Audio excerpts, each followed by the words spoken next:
Olá, chegamos ao item 7, suporte, apoio, que é a etapa da norma onde define todos os conceitos e os requisitos para sustentar realmente o seu sistema de gestão.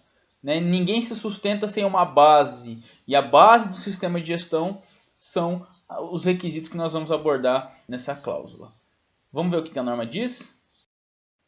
Conforme eu falei, esse é o requisito que é a base do sistema de gestão, que faz todas as ligações entre todos os outros processos e todas as outras cláusulas. Então, vamos realmente ver o que a norma diz. 7.1 Recursos. A organização deve, então, requisito, determinar e providenciar os recursos necessários para o estabelecimento, implementação, manutenção e melhoria contínua do sistema de gestão de saúde e segurança ocupacional.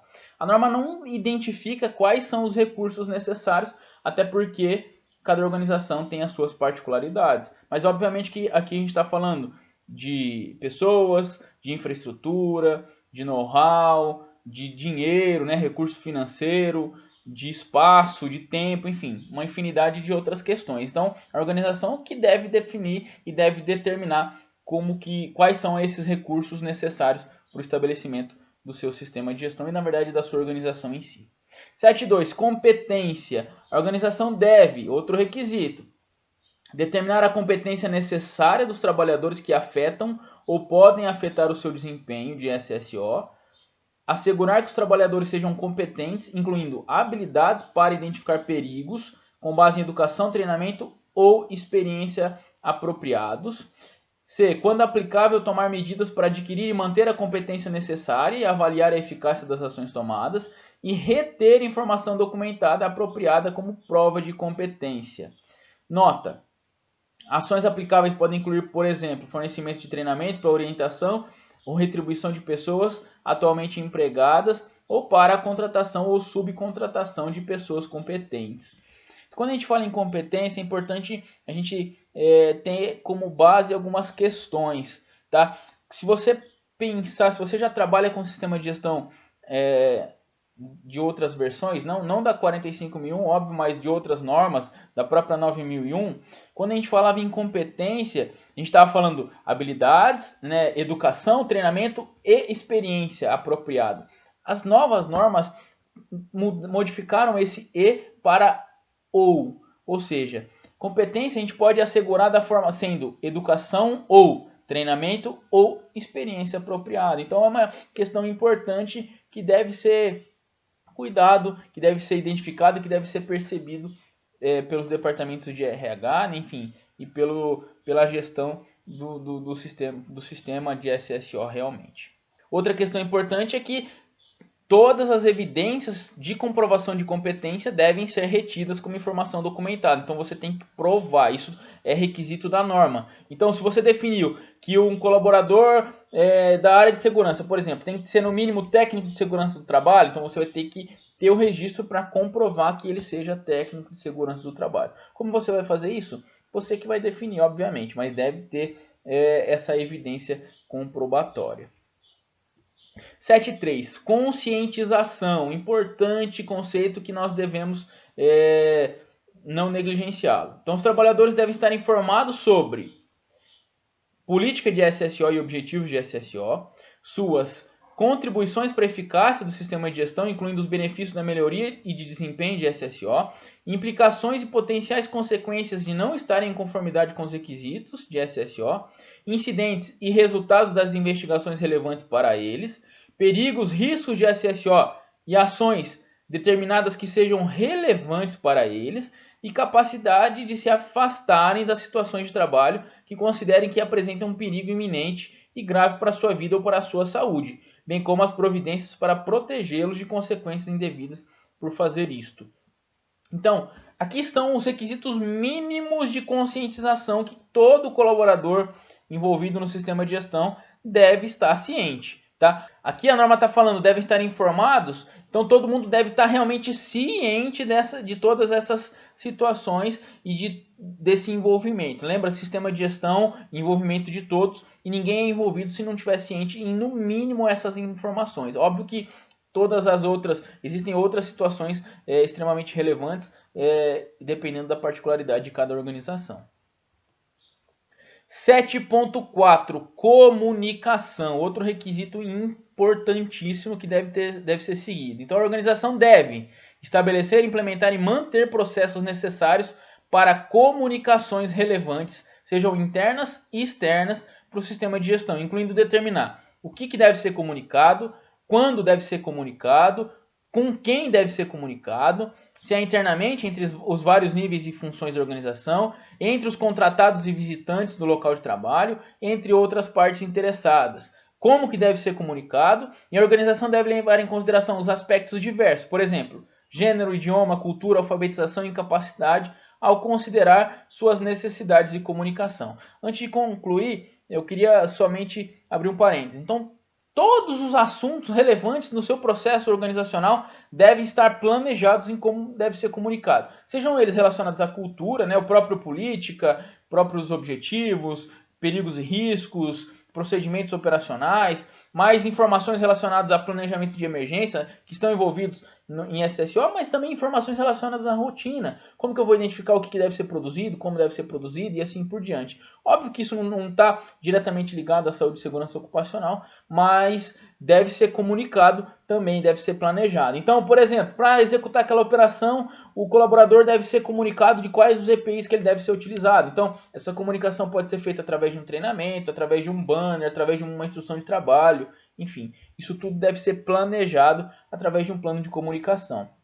Então a organização deve garantir que o ponto de vista das partes interessadas externas sejam consideradas no estabelecimento de seus processos de comunicação. Então todas as partes interessadas, sejam elas internas ou externas, devem ser consideradas. E o ponto de vista das partes interessadas externas também deve ser considerado. Sejam eles órgãos regulamentadores, sejam eles normativos, sejam a vizinhança, enfim, seja quem são. Quando estabelecidos seus processos de comunicação, a organização deve levar em consideração os requisitos legais e os outros requisitos, assegurar que a informação de SSO a ser comunicada seja consistente com a informação gerada no sistema de gestão de SSO e confiável. Isso é fundamental. Depois, no plano de emergência, a gente vai conversar um pouquinho mais sobre isso, mas tem que ser levado muito a sério esse processo de comunicação.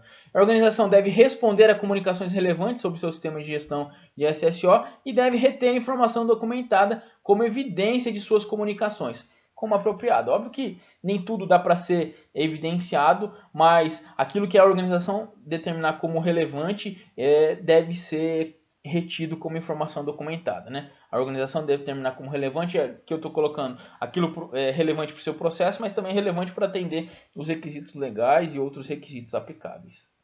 Comunicação interna. A organização deve comunicar internamente as informações pertinentes para o seu sistema de gestão entre os vários níveis e funções da organização, incluindo mudanças no sistema de gestão como apropriado, e assegurar que seus processos de comunicação possibilitem que os trabalhadores contribuam para a melhoria contínua. Isso é importante. Então, o processo de comunicação também tem que fazer parte do envolvimento entre todas as áreas, todos os níveis da organização.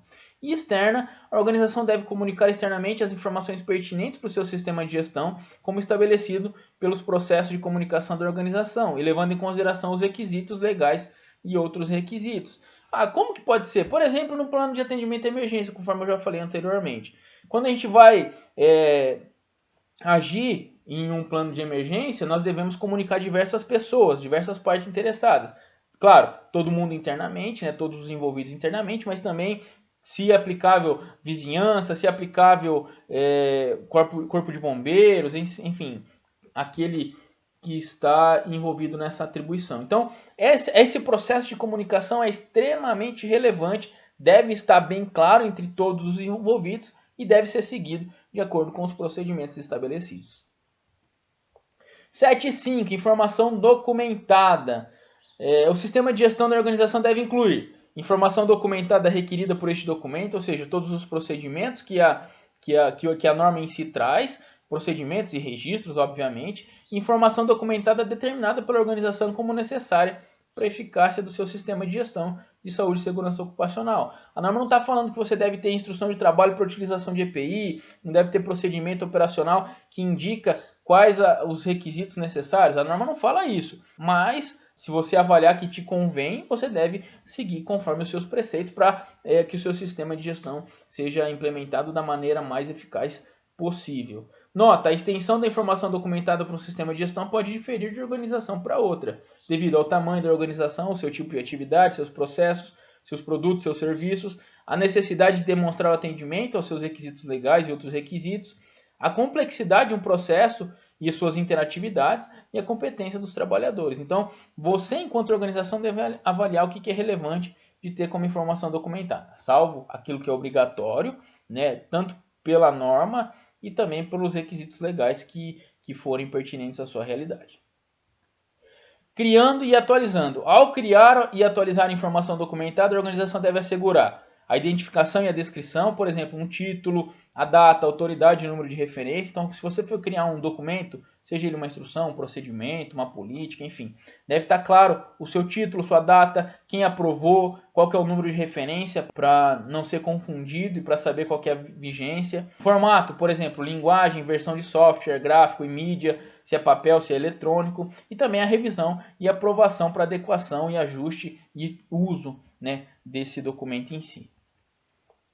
E o controle da informação documentada. Então, a informação documentada requerida pelo sistema de gestão e pela norma deve ser controlada para assegurar que ele seja disponível e adequado para o uso, onde e quando for necessário. Então, se eu preciso utilizar um documento na linha no chão de fábrica, ele tem que estar disponível e adequado para o meu uso. Se for impresso, tem que estar legível, né? Já aconteceu comigo, eu imprimi um documento, tirar cópia e a cópia não está legível e eu recebendo não conformidade por isso. Então, muito cuidado com relação a isso.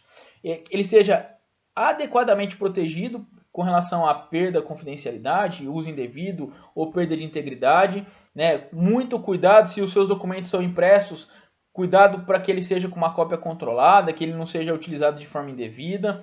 E também para controle de informação documentada, a organização deve abordar as seguintes atividades, conforme aplicável.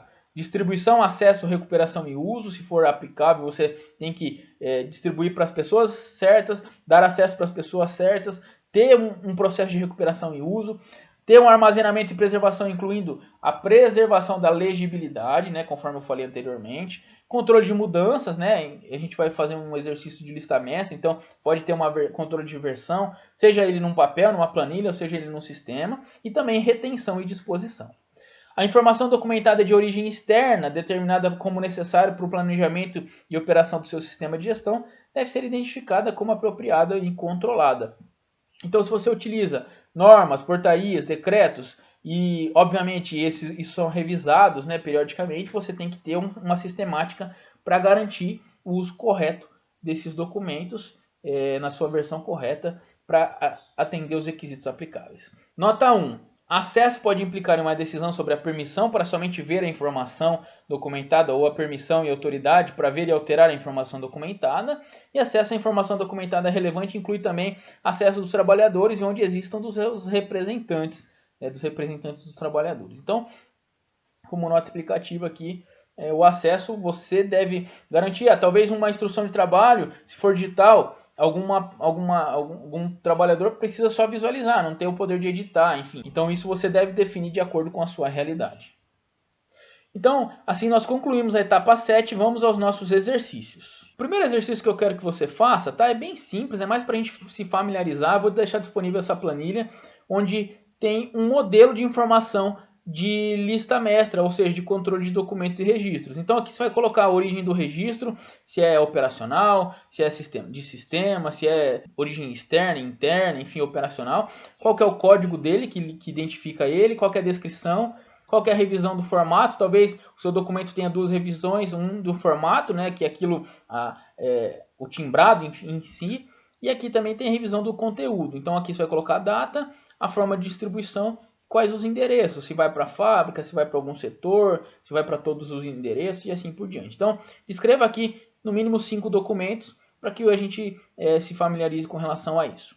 Outro exercício é com relação à descrição de cargo, né? A gente viu o requisito de competência, né? Aqui aliado ao apoio. Então eu quero que você elabore uma descrição de cargo. Eu estou utilizando esse modelo aqui, não significa que você precisa colocar todas as informações que estão aqui, mas é um modelo que pode atender os requisitos dependendo da forma que você preencher, tá? Então preencha esse documento aqui com uma descrição de cargo que você utiliza aí do seu trabalho ou que você acredita. Se você precisar de informações, pode pesquisar na internet. Então preenchendo essas informações, a gente vai concluir essa etapa. E por último, mas não menos importante, é o plano de comunicação. Nós vimos também a referência relacionada a esse termo, né, no requisito apoio. Então, aqui nós devemos descrever o que deve ser comunicado. Eu coloquei aqui alguns exemplos para servir como base, mas eu quero que você descreva no mínimo mais 3 exemplos do que deve ser comunicado, como deve ser comunicado, com quem deve comunicar e quando deve ser comunicado.